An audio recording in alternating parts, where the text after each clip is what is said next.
So we're going to talk about robots and the story of Bibli, and it's just something I get so excited about. I'm so amazed by all the contribution we've had in this community. But those of you that know me, some of you know me that I love to ski and I love to swim. And I just love water, and actually I was a water chemist is my background, my education. And I just love water. It's such an important part of our bodies and our world, and it actually ties to robotics and autism. I'm going to show you why. So a few years ago, I ran into this book, Hidden Messages of Water. Some of you may have heard of it. If not, look it up when you get home, by Dr. Emoto. And Dr. Emoto did something very simple. He took water from different places in the world, and he exposed them to different kinds of energies. So he would play some music, or he'd speak to them a certain way, or so on, and then he would crystallize them and look at them under a microscope. And I just find this so interesting. This is Mozart. So this is water being subjected to a Mozart. This is rock and roll, which kind of makes sense, the sound waves. This is him saying, "You make me sick," to the same water. And this is Mother Teresa.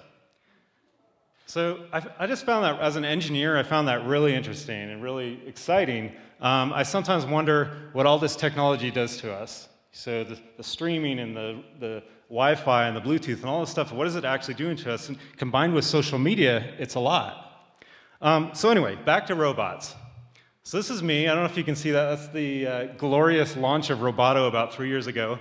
The guy that I had hired on Craigslist to come be the robot didn't show up, so I had to be the robot. So that's me with R2. And the idea was simple, is there's a lot of robots out there, but there's nothing really intelligent that's inexpensive that anybody can have access to. And so we started taking all of these different devices around to schools and libraries and special needs places and just watching people play with them. And that's where I met my friend Larry. So Larry, I sometimes joke that I love robots, but I'm not sure that I actually could love a robot.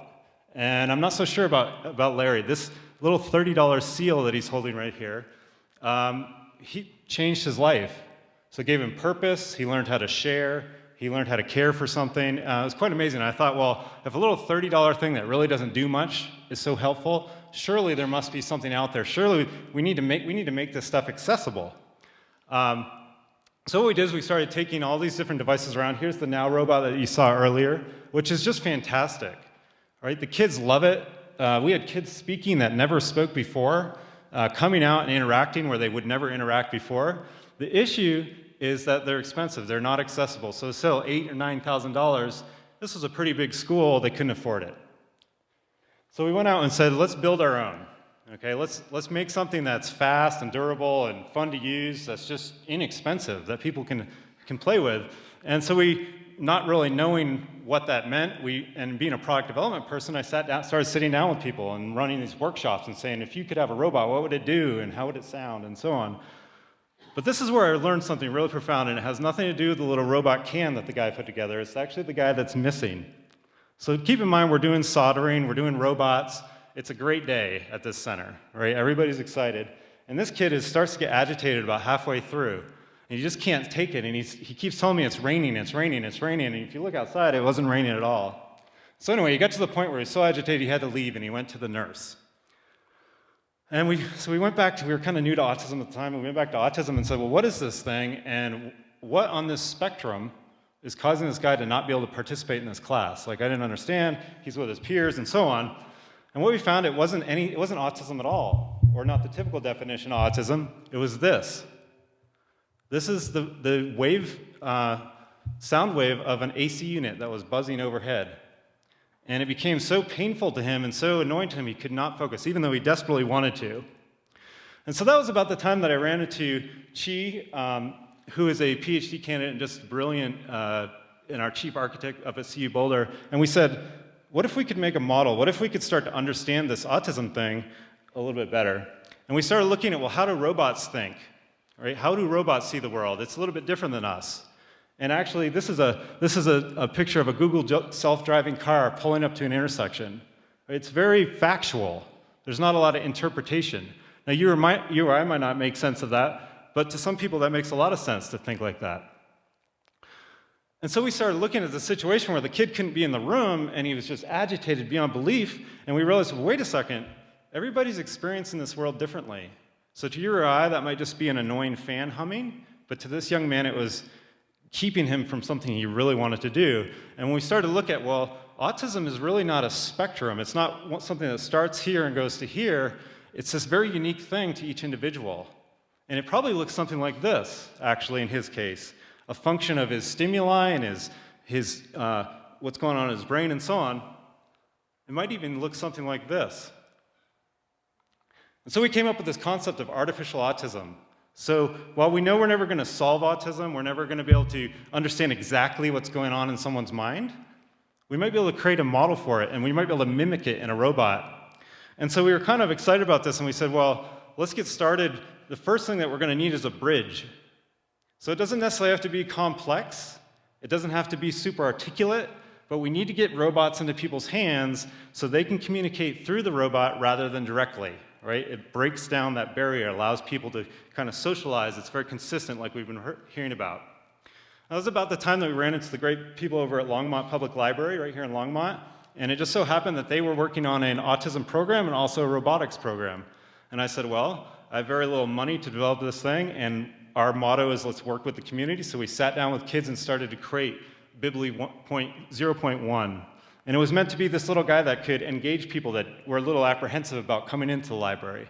And that's, at the same time, teach us how do people interact and how do they perceive these different devices. And I love this photo. If you look on the look on my face, this was meeting with the kids at what we called the innovation team.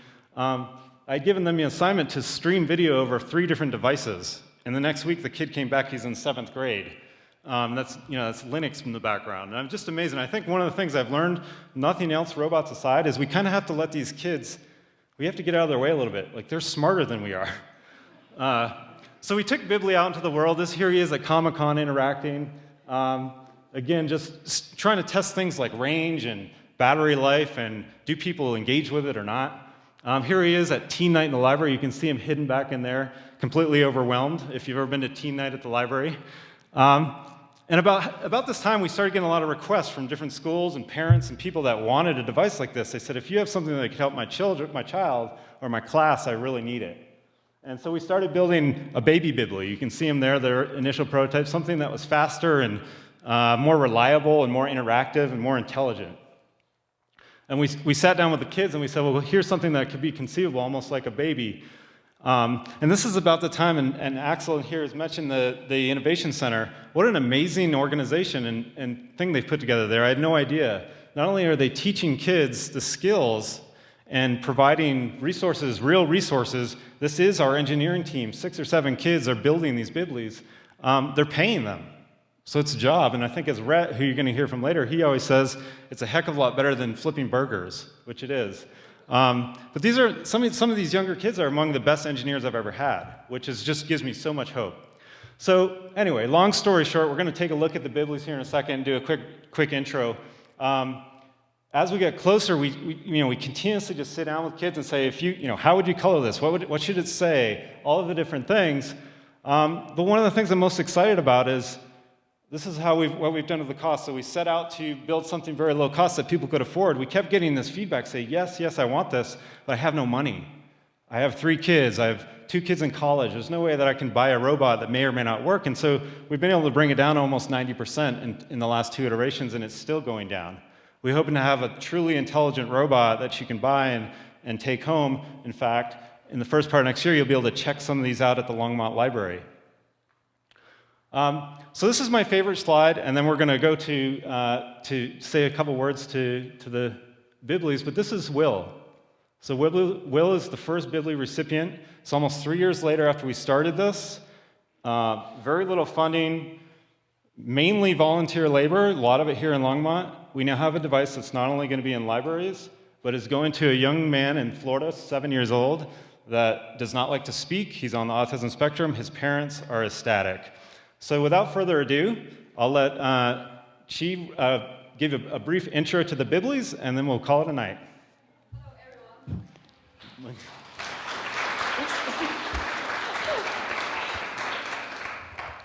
everyone. Here is the Bibbly family. First, let's introduce the big family, Big Bibbly, the original one. He was a prototype that helped us to establish the communication model with libraries, schools, kids, and now he is a permanent part of Longmont Library. Hi, Bailey. Say hello. I love you. Oh, okay. I love you too. And we needed to make something more scalable, lighter, and more integrated. So we designed a second generation. Come over here, Baby second generation. Okay. The kids call it Captain Baby. You can see because the color or how kids design it. And Captain Baby, how's it going? Oh, I can't find my shield. Okay, I don't know. Maybe you can ask other babies. Oh, I remember I lost a frisbee yesterday. Frisbee? Okay. And here we still have a baby here. Let's welcome baby. Come over.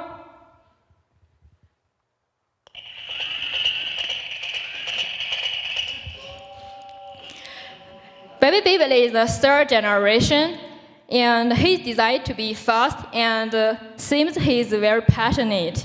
And we wish he have a fun time with Will, the boy who likes Thomas the Train. Thank you.